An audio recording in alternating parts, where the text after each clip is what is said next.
many people were unwilling to believe that this was the whole story. They began to search for a golden city hidden in the jungle. Many explorers perished in this search. In their search for gold, the Spanish conquerors destroyed the great Indian civilizations of America. Towns and villages had been ruined, thousands of people killed, and wonderful pieces of art melted down. Some Indians believed that gold must be a food that Europeans desperately needed to stay alive. In many cases, the Europeans destroyed the trading and social systems that had produced their wealth. When we think about the great achievements of a few conquerors and explorers, we are also sad about how much death and damage they caused. The Grand Canyon. The Grand Canyon is one of the most spectacular sights in nature. It is found in one section of the valley of the Colorado River. The river begins its course high in the Rocky Mountains of the state of Colorado.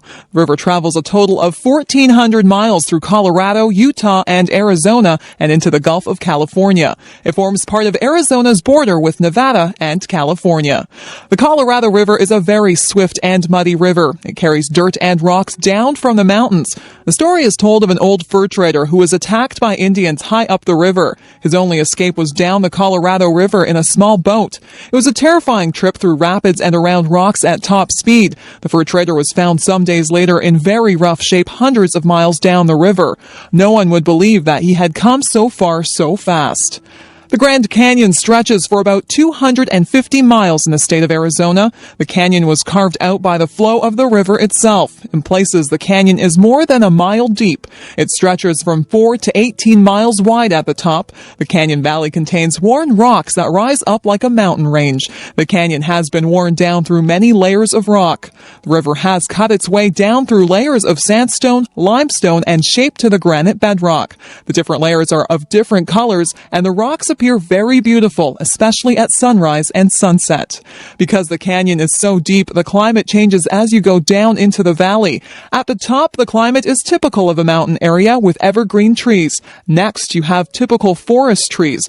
Third, there are plants like cacti that grow in warm deserts. Finally, there are subtropical plants at the valley bottom. Tourists can ride down the narrow trails to the bottom of the valley on mules. On one side is the rock wall of the canyon, and on the other side is a steep drop down to the bottom. Tourists have to trust their guide and the mule that they are riding to get them down safely. The trails zigzag back and forth, and the tourist going down travels much more than a mile. Some 1,000 square miles of the area became the Grand Canyon National Park in 1919.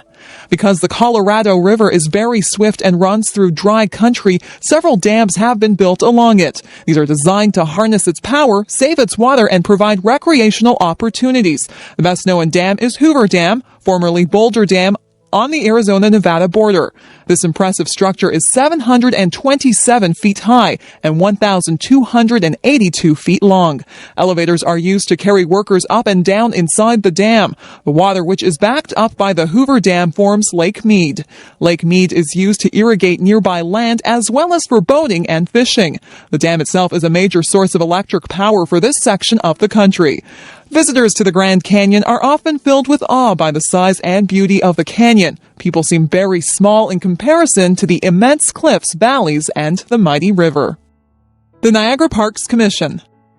Niagara Falls, Canada became a major tourist attraction in the mid-1830s. By this time, roads, canals, and railways were able to bring people from urban centers like New York and Boston. However, the chance for big profits attracted dishonest businessmen. One hotel in the 1860s was popularly known as the Cave of the 40 Thieves. There were many complaints from tourists about tricks that were used to get their money. Some businessmen tried to put up fences around the falls so that all visitors would have to pay them to see the falls. In time, these complaints reached the ears of important people. In 1873, Lord Dufferin, the Governor General of Canada, proposed that the government buy all the land around the falls. On the American side, New York State bought 412 acres around the American Rainbow Falls in 1885. In the same year, land was bought near the Canadian Horseshoe Falls and named Queen Victoria Park. A commission was formed to obtain control of all land along the Niagara River. This was made easier because a narrow strip along the river was already government land. However, the commission wanted to preserve all the beautiful scenery along the river and near the falls for the general public. The first commissioner of the park was Sir Kazimierz Gzowski, a distinguished engineer of Polish birth. Before the Queen Victoria Park Commission began to buy up land besides the falls, tourists had to pay for everything. There were no public washrooms, no drinking fountains, and no safety barriers around the falls. As a result, it was not uncommon for tourists crowding close to the falls or hypnotized by the flow of the river to step too close and fall in. The commission took care of these problems and also set up parks and picnic areas. In 1927, the commission's name was changed to the Niagara Parks Commission. It now supervises numerous attractions and parks from Niagara-on-the-Lake on Lake Ontario down to Fort Erie on Lake Erie. Each section of the 56-kilometer stretch of Niagara Parks has its own places of interest. These are joined by the Niagara Parkway, a road that runs the whole length of the river. Sir Winston Churchill called the Parkway the prettiest Sunday afternoon drive in the world. The Niagara Parks Commission operates restaurants, parks and gardens, rides, museums and historic houses, golf courses, native sites and gift shops. Near the falls are restaurants, parks, greenhouses, the journey behind the falls, and the Maid of the Mist boat ride. North of the falls at Niagara Gorge are the Spanish Arrow car ride and the Great Gorge Adventure. The Commission also operates a school of horticulture with large gardens. Queenston Heights is a park commemorating one of Canada's heroes, General Isaac Brock. In nearby Queenston are historic houses connected with two other important Canadians, Laura Secord and William Lyon Mackenzie. The Commission also operates two historic forts dating from the War of 1812, Fort George and Old Fort Erie. The Niagara Parks Commission has played a major role in making Niagara Falls and the Niagara River one of the leading tourist areas in the world. The Commission shows how governments can work to make visits to natural wonders like Niagara Falls a good experience for the general public. The Welland Canal. Before railways and automobiles became common, transporting goods over long distances was a difficult chore. In early North America, roads were often bad or non-existent. In the winter, snow and cold weather made travel difficult. Frontier farmers had trouble selling their crops because it was hard to get them to the cities. Often rivers and lakes were the best ways to travel. Fur traders carried their furs and other supplies in canoes, but even large canoes were not big enough to hold a shipment of wheat. Rapids and waterfalls meant that goods had to be taken out of the canoe and carried to the next body of calm water. One way to improve water transportation was to build a canal. In New York State, Governor DeWitt Clinton had constructed the Erie Canal from the Niagara River to the Hudson River soon after the War of 1812. Because relations between the United States and Canada were still not very friendly, this was another reason to build a canal on the Canadian side. Canals could be used to move supplies and troops during wartime.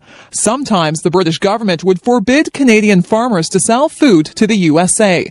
Without a canal to move their farm produce, crops were sometimes left to rot.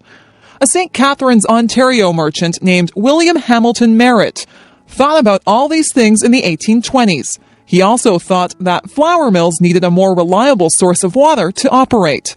St. Catharines is on 12 Mile Creek below the Niagara Escarpment.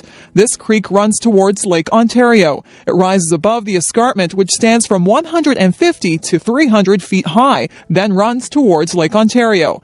If Merritt could join the 12 Mile Creek to one of the rivers, which ran to Lake Erie, the canal would provide transportation and water power. The problem was to find a way to move boats up the escarpment.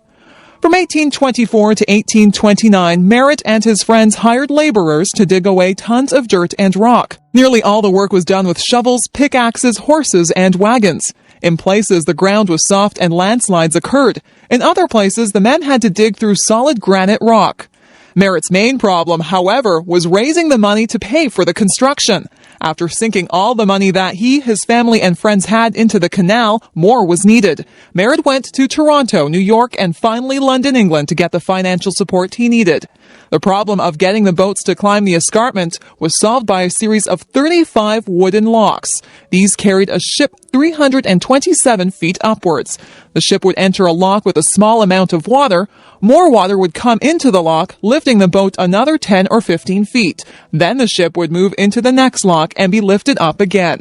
Boats going in the opposite direction were lowered instead of lifted. The Welland Canal has been rebuilt 3 times since the first canal opened in 1829. Now large seagoing and lake vessels cross the Niagara Peninsula from Lake Ontario to Lake Erie. They carry grain, coal, iron ore, oil, and many other bulk products. The Welland Canal remains one of the most important commercial waterways in the world. Walmart stores. Walmart is now the world's largest retail organization. Walmart employs around 1.2 million people worldwide. In 2000, Walmart had sales of more than $191 billion with profits of $6.3 billion. Profits increased 16% from the previous year.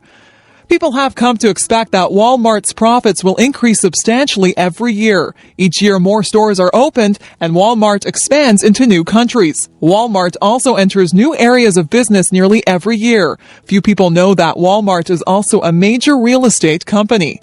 Sam Walton opened his Walton's Five and Dime in Bentonville, Arkansas in 1950.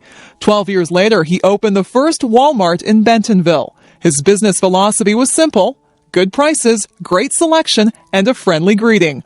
Walton was known for the 10-foot attitude. This means that any employee should greet any customer who is within 10 feet of them. He emphasized that it is important to speak to people before they speak to you. Walton also believed that good deals from suppliers should be passed along to customers. The combination of low prices and friendly service is basic to Walmart's success. That one store in Bentonville has become 4,203 stores in the USA, plus another 1,000 outside the United States. Walton died in 1992, but his business philosophy continues to be preached at Walmart's. Each store has greeters who meet the customers at the door and deal with any special needs they have. Having greeters gives the effect of having more service clerks than Walmart really has. Compared to some other department stores, Walmart has relatively fewer employees. Walmart also has the Walmart Foundation, which sponsors numerous good causes. Among their programs are high school scholarships, fundraising for local hospitals and sick children, environmental concerns, and community matching grant outreach. So, what's not to like about Walmart? The main complaint is that their business style is extremely aggressive. Walmart's attitudes towards manufacturers and suppliers are, you do it our way, or we won't do business with you. This puts Walmart at an advantage over smaller retailers who don't have the same retailing power. Walmart has been known to demand that its suppliers provide products at discount for Walmart store openings, levy fines for shipment errors, tell manufacturers what products, styles, and colors to make, etc. Walmart expects product delivery in 2 days and expects manufacturers to cooperate with its promotional and retailing strategies. In effect, any company that works with Walmart becomes one of their employees. Any company which so dominates one area of the market will have a lot of power. So far, Walmart has been successful in getting what it wants and providing customers with what they want. Yellowstone National Park. The Rocky Mountains of North America are quite old. Even though they were very volcanic millions of years ago, only a couple were still active today. In Yellowstone National Park, however, there is a large area of land which indicates recent volcanic activity. This area contains hot springs, geysers, and mud springs. Hot springs, like geysers, are caused by underground water being heated by hot rocks down in the earth. This hot water is then forced to the surface. When the surface rock is soft or porous, then the hot water bubbles up like a spring. When the surface rock is hard, then the hot water shoots up through any hole in the rock that it can find. These spurts of hot water are called geysers. Yellowstone also contains mud pots or mud springs. These happen when the hot water is turned to steam, and the steam carries mud and clay to the surface. Yellowstone Park is high up in the Rocky Mountains of Wyoming. Very few white people went there until the 1860s. It is said that Indians avoided the area because they thought that evil spirits lived there.